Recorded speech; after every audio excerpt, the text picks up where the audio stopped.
Happiness is beautiful, it's a kind reality. Happiness is the highest good, happiness is free. So let's be so very happy. Yeah, let's be so very happy. Yeah, let's be so very happy.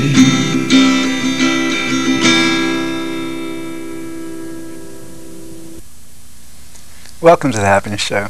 This is George Ortega. I'm here to talk about happiness because happiness is, always has been, and always will be the point of it all. Today we're going to be talking about happiness and fear. Okay, fear is probably the greatest cause of unhappiness in the world. Michael Fordyce, who is he's certainly the top happiness increase researcher in the world. He's perhaps in a certain sense the top happiness researcher. He conducted the world's first happiness experiment in 1977. He basically presented his subjects with 14 fundamentals that taught him how to become much happier in a matter of 4 to 6 weeks. And he listed as one of his 14 fundamentals of happiness that worry, which is really a form of fear, is he termed it the enemy of happiness. Okay, fear is like, it's our primal negative emotion. I mean, there are about 6 basic emotions that we feel: fear, anger, sadness, happiness, surprise, and disgust. And fear, it really is the center of them all, the negative ones. It's primal. It's our first fear. You know, basically birth trauma. We're in the womb. We're like, you know, totally warm, and you know, all of our needs are tended to, and then, like, you know, we're born into this, like, these bright lights, and all of a sudden it's much colder, and you know, and just, you know, we're in shock. It's a birth trauma, and then like as we go through our lives, you know, we experience fear, different fears, and then anxiety.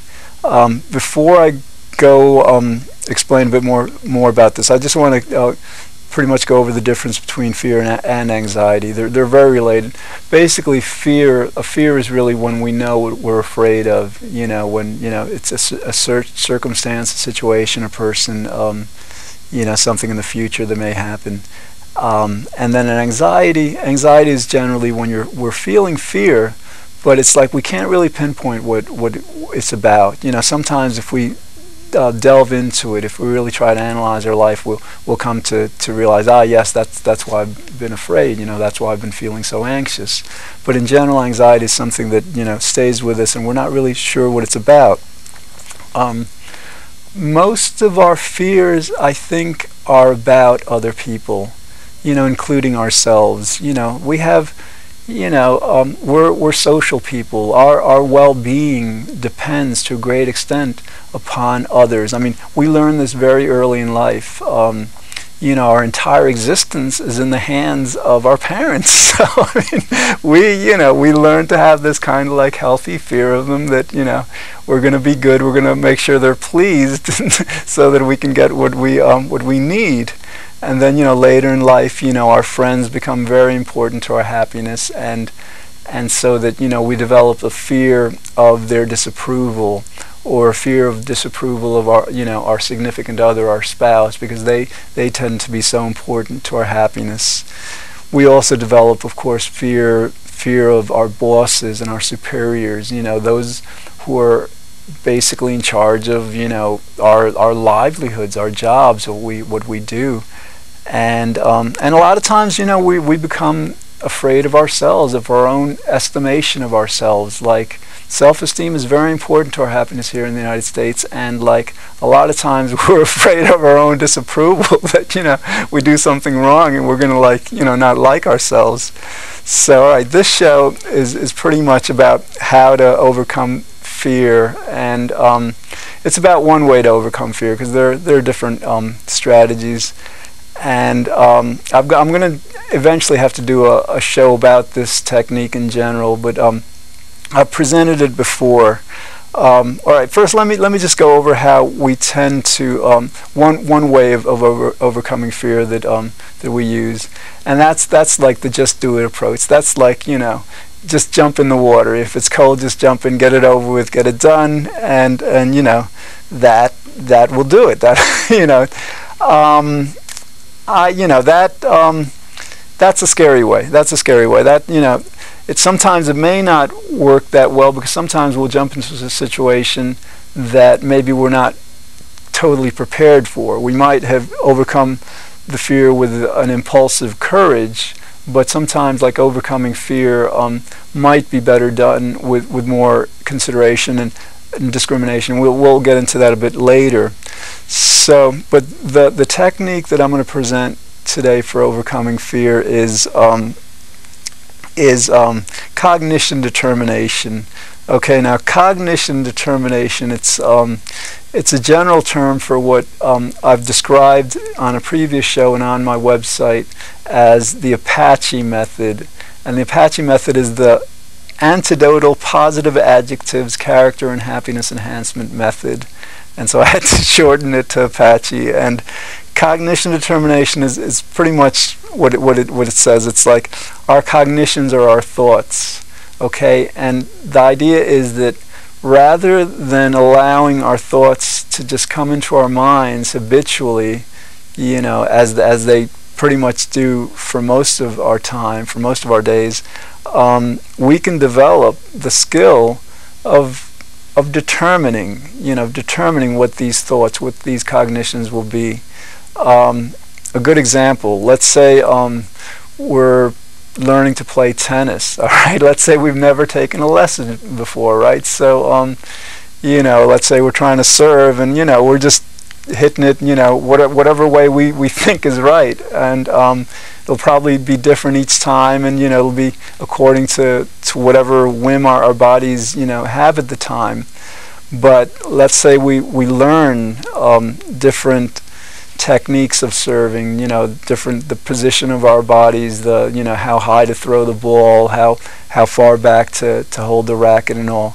Then we practice those movements and they become habitual. So then each time we serve the ball, we're not relying on these haphazard, whimmed movements. We're like, we're going to be serving it each time according to how we've practiced it.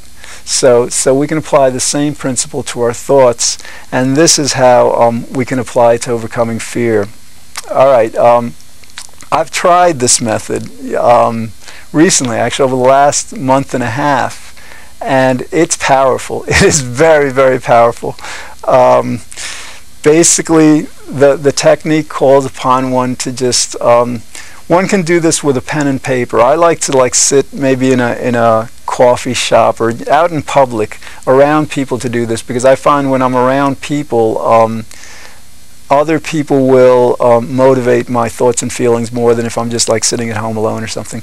So basically, the idea is to sit down with a pen and paper and to write down, I feel courageous, I feel fearless, I feel not afraid, I feel not worried. And you got to use the word not, because a lot of times there just aren't words in our language to express words that, concepts that are, indicated by, not apprehensive, things like that. I mean, there are courageous, there are, we can feel assured, optimistic, courageous, faithful, and all that. But sometimes that's different than feeling not afraid or not threatened or not vulnerable, things like that.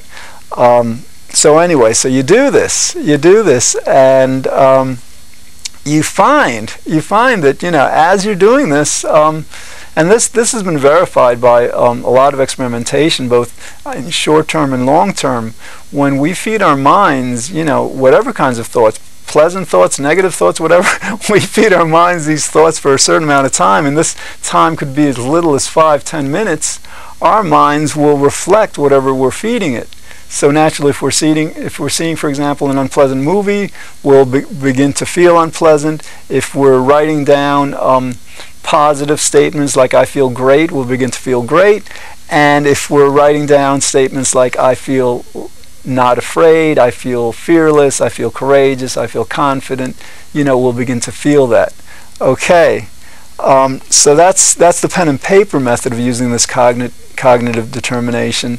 Then there's another way that I've used this, and I think this way I kind of prefer in a way, but I'm not sure it's as effective. It's certainly more enjoyable. Sometimes, like, let's say we're in a car, we're driving someplace. You know, you've got to have like semi-privacy for this. So let's say you're walking along a street where there aren't people immediately around. The idea is to do this verbally, you know, and you could, I mean, you could do this two ways. You could like say, I feel confident, I feel, you know, not afraid, fearless, all that.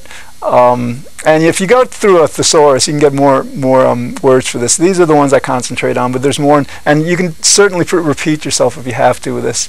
But anyway, you can either say these concepts, or what I like to do is I've developed a melody, you know, just a brief melody that I actually sing them, and so it turns out to be very pleasant. All right, so basically that's the verbal song method of doing this kind of approach, this technique. Now, the amazing thing with this is the more you do it, the better it works. About a month ago or so, I experimented with this, you know, over the course of, well, I mean, I was doing it, you know, each day regularly, and for a good amount of time, you know, well over a half hour, sometimes well over an hour each day, and it really works. I mean, like, and then, you know, I actually had to determine, though, I was doing this for like 2-3 weeks, and ordinarily I apply this technique to my own personal happiness. You know, instead of saying I feel courageous, I feel brave, I would ordinarily say I feel great, I feel blissful, which works for that. But so what I found was that, you know, while becoming less fearful was a kind of a pleasure that I was personally, you know, somewhat unaccustomed to, this kind of like serenity, this tranquility, you know. I found that after like 2-3 weeks of concentrating on that, you know, becoming unafraid, becoming, you know, peaceful and serene is not exactly the same thing as feeling very happy, but it certainly does work. All right, there are some considerations though we need to take when we do this technique. Basically, sometimes when we confront our fears, our behaviors as we're confronting our fears will lead us to do things that may be the right thing, but then that might kind of like increase our fears. I'm going to give you a personal example.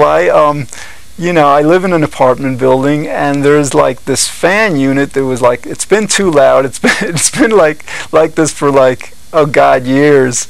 And recently I decided to confront the managing agent of the building with this, and I confronted the president of our co-op board of directors, whatever. And like, I felt, you know, it was great. Like this technique had prepared me to confront these people, and then I found that after that I had become afraid of the confrontation, because, like, you know, they apparently didn't want to do what I was thinking they should. You know, basically, you know, it's like the fans shouldn't be making any noise, whatever. But anyway, so sometimes you know, confronting fears will, you know, increase temporarily those fears, and then, you know, the right thing to do is work on those fears, because certainly if you're doing something that you consider is the right thing to do, you you may feel fear about it, but you should certainly try to do it. Okay, and this leads to the next point, that there really is a right and a wrong way to address our fears. If we're afraid of our boss, our friends, our spouse, you know, people in general, that doesn't give us license to disrespect them, to mistreat them, to you know, to take the offensive, to become angry, hostile, and stuff. You know, we may be right about certain things, but, you know, there is a right and wrong way to become fearless. You know, as I was becoming fearless, one of the things that I don't think I'm near halfway there yet, but as I was like overcoming my fear, I was faced with the another consideration that, yeah, as we become less fearless, there may be a tendency to not consider the feelings of others as much, because you tend to not be as afraid of their reaction. But certainly that's not the right answer. You've got to respect how you behave, and respect the feelings and lives of others. And another consideration with regard to this is, well, this is similar. You've heard the expression, discretion is the better part of valor. That we sometimes have to, and then there's another expression, to choose our battles. We can't confront everything that we're afraid of. We can't take on every fear, because we have limited resources. We've got a limited amount of time, a limited amount of brain bandwidth and all, to just be able to devote to whatever we're dealing with. Okay, and I think as a basic rule, this comes from religion. I think it's both Jewish and Christian. It's probably Islamic also. Is that there is really one thing in life that we should be fearing, and that's doing wrong. We should never fear another person. We should never fear circumstances. And if we have faith in God or faith in goodness, then that certainly helps us. But we should fear doing wrong, because whether it's God or nature, it seems like it's a law of nature of our world that when we do right, we and the world is rewarded, and when we do wrong, we're punished. So just out of wisdom. But when I say we should fear doing wrong, I mean that we should fear it cognitively. That like, for example, we don't touch a stove. We should not touch a stove, not because we're afraid to touch a stove, not because we're feeling that fear, but because we know that if we do, that it'll burn, that it'll hurt. So basically, when we fear doing wrong, it should be something that's a thought and not a feeling. We shouldn't be, actually be feeling anxious, about doing right and wrong, because that certainly would limit our ability to think through situations and do what's right in any event. Okay. I want to go through how I think we should be overcoming fear to improve our world. When I introduced this topic, I said that fear is probably the greatest cause of unhappiness in the world. And when according to the research, they find that a country's level of freedom is a greater predictor of their level of happiness than their wealth, for example. The freer, more democratic societies in the world are happier than those ruled by tyrants and dictators. So I say this word with a bit of discretion, but in a sense it's cowardliness. It's like lack of courage that limits the freedom of so many people in our world. And I say this with discretion because, the problem here is that, like, when you're, let's say, facing a tyrant like the Iraqis did before we freed them, under Hussein. If you've got like a family, if you've got a wife and kids, or a husband and kids, and you've got an oppressive government, it's really difficult to put one's life on the line, to really free one's people, to come under the thumb of a dictator because of reprisals, and that certainly is a very powerful consideration for many. And unfortunately, that's the leaders understand that we have these kinds of considerations. But we have to realize, for example, we here in the industrialized, in the free world, Europe, the United States, we won our freedom not through great sacrifice. These were kids. I guess hopefully for the most part. In a lot of cases, they didn't have families that they had to, they were responsible to, but certainly they gave up their personal happiness, they gave up their lives to give us this freedom, and it was an act of courage. It was an act of facing their fears for the greater good, for the good of their loved ones, their families, and for the good of those who would come after them. So that we really do have to, we basically, the dictators of this world, especially the ones who just amass great fortunes while their people like just live in poverty, and then here, like in the United States, sometimes we have like organizations like the mafia who just like harass people sometimes, and then you have like even with government sometimes you have certain types of discrimination against sectors of the population. We have to confront this kind of evil. And evil is really a word for what limits the happiness of others. Goodness is really what creates happiness. That's what Jeremy Bentham explained and John Locke explained, and evil is really the reverse. It's what creates unhappiness. So we've got to confront individuals that for personal gain or whatever are just really doing evil and limiting the happiness of the world. So in terms of, like, for example, public policy, a foreign policy, the United States promotes democracy, we promote capitalism, and that's great. We might also want to consider promoting this courage, this courage, and again, it's got to be, when we confront fear, it's important to be wise. There are many ways of confronting fear, and they don't all have to involve great loss, great sacrifice. We could learn a lot from what happened in the Soviet Union.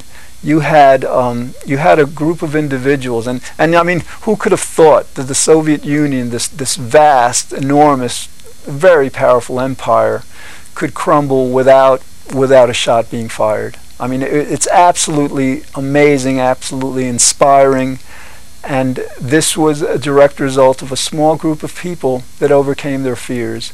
They overcame their fears of their direct superiors, and they overcame their fears of the government, the Soviet government, and it wasn't about just overcoming their fear. They planned. It was an intelligent overcoming of fear. Overcoming fear was the first step. Then they naturally had to strategize and really, create the kind of plan that succeeded so amazingly, and just freeing that country, from a dictatorship. Okay. In terms of like also overcoming fear to improve our world, I think we have to consider what we do on a personal level, and this is something that we can do on a moment-to-moment basis. Basically, like in life, we have these negative emotions, anger, fear is certainly one of them, sadness, and those are the basic three. There's others, but a lot of times what we tend to do is we don't want to face them. They're scary. They're unpleasant. They're scary, and so a lot of times we'll design our lives, let's say, with a lot of activity, so we're constantly diverting our attention to something else, so we don't have to face these fears. And sometimes these fears will arise if we're just sitting, not doing anything, because that's when they'll come into our minds. And so I think on a personal level, I think it's good to confront those fears, to feel the unpleasant emotions, and to lose our fear of them.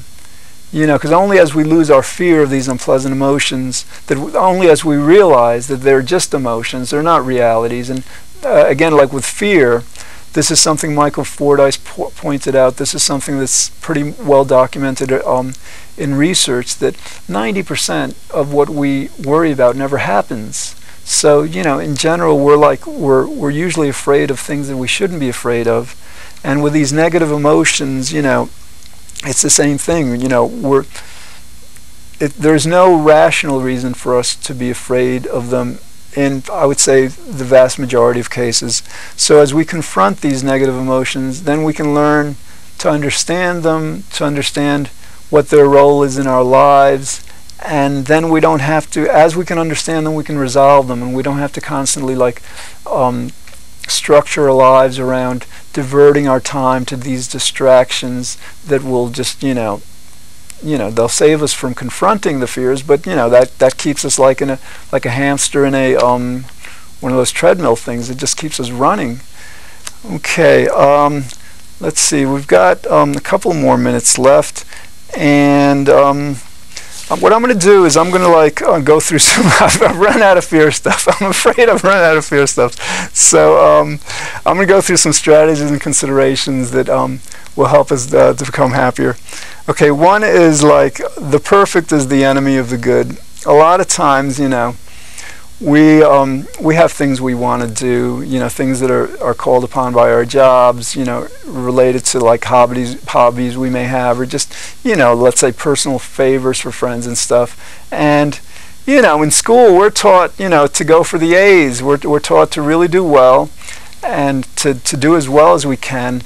But sometimes we take that a bit too far. Sometimes we're so concerned with doing a job perfectly, with not making any mistakes, that it really it brings fear to us. You know, we become a bit frozen. We're not fully as effective as we can be because we're trying to be so perfect.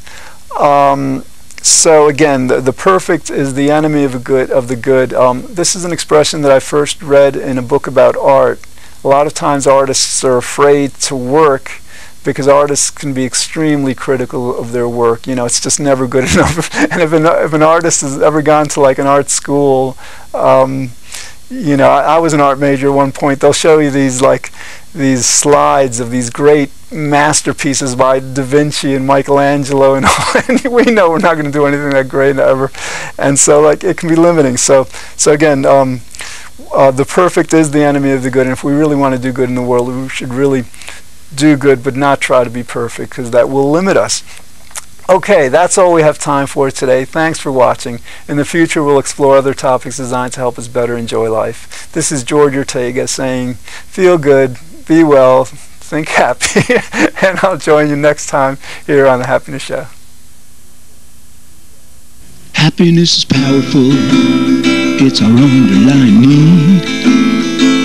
Happiness is why we live each day.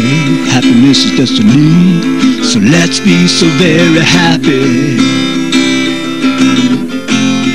Yeah, let's be so very happy.